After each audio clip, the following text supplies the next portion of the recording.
Attack on Titan Final Season Episode 26 is out. And with this new episode, we get to see just how our main cast emotionally and physically deal with the threat of Floche and their old friends, the jaegerists. God, this episode is so good. The drama, the action, the tension. Oh, don't get me started on the tension. But before I begin, don't forget the Colossal Titan, nuke that like button and slide on into that subscribe button's DMs to hit that notification bell. And so, without further ado, let's jump right into Attack on Titan Final Season Part 2, Episode 10, titled Traitor. This episode opens up with Zoe Hanji and General Maggot scouting out the now Jaegerist-controlled port of Paradis, which we learn contains several highly skilled engineers from Hizuru, Kiyomi Azumabito herself, as well as the flying boat our heroes need for their plan to hunt down Eren. Here, Hanji explains that the only reason why the Jaegerists haven't blown up the flying boat, which is just a plane that can also act as a boat if that wasn't clear, or killed Kiyomi and her fellow Hizurians, I think that's what they're called, is because of their usefulness. With the boat plane being the perfect vehicle to traverse the world with to kill any potential survivors of Eren's genocide, and the Hizurian engineers having such extensive knowledge on technology that killing them would cost the Eldians years, if not decades, of research just to catch up to where they are now. However, Hanji also makes it clear that the Jaegerists wouldn't hesitate to blow up the boat plane and kill all the Hizurians if they found out they were nearby. So our heroes are put in a bit of a predicament, as they need both the plane boat and the Hizurian engineers to set it up. So if they make one wrong move, their only chance of stopping Eren will be obliterated. And to make matters even worse, Hanji notes that judging by the mass amount of steam in the sky and off in the distance, which is what this scene is all about, she surmises that the Colossal Titans have probably already made it to the northeast of Marley and have started to destroy the closest cities, meaning that they're also on a very strict time limit to save the world. Not really looking good for our heroes, is it?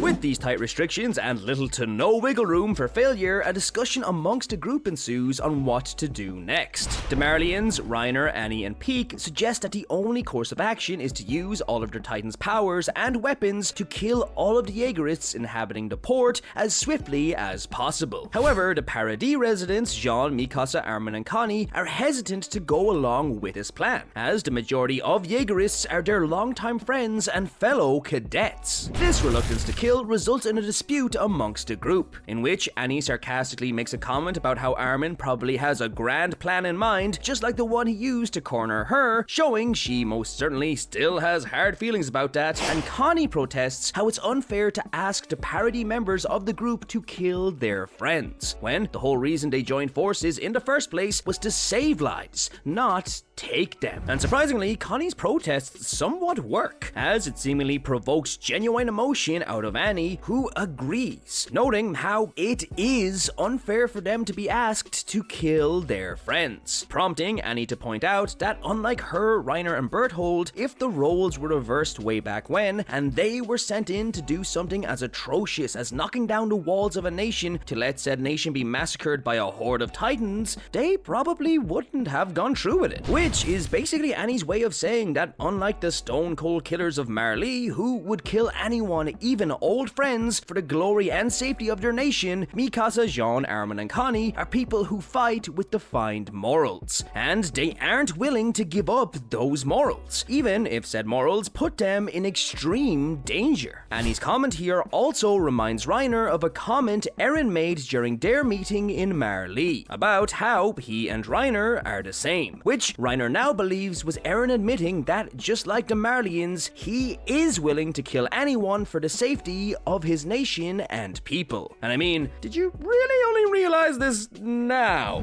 With this realization, Reiner tells Armin and the others that they shouldn't fight, suggesting they hide with Gabby and Falco and let him and Annie deal with all of the soldiers, which in reality is Reiner actually trying his best to prevent his old friends from becoming someone just like him or Eren, a person who would throw away morals for so-called justice. But Reiner's suggestion is ultimately thrown to the side, as Hanji and Maggot, who have returned from reconnaissance, relay to everyone the imminence of their mission as well as the need for everyone to fight. Maggot, now with the knowledge of Marley's imminent destruction and how little time they really have left, proceeds to torture Yelena in front of everyone in an attempt to get information out of her, choking her and breaking her elbow in the process. process. And while this torture doesn't really work, however, following it, Yelena does admit that she is now invested in seeing how this whole conflict will end, declaring that if they keep her alive and bring her with them on the plane, she will tell them Eren's planned attack route. Hanji and Anya Capone then talk Maggot out of his enraged state, and upon laying eyes on Gabby, who may have just seen what he did to Yelena, Maggot, in a truly human moment, begins to apologize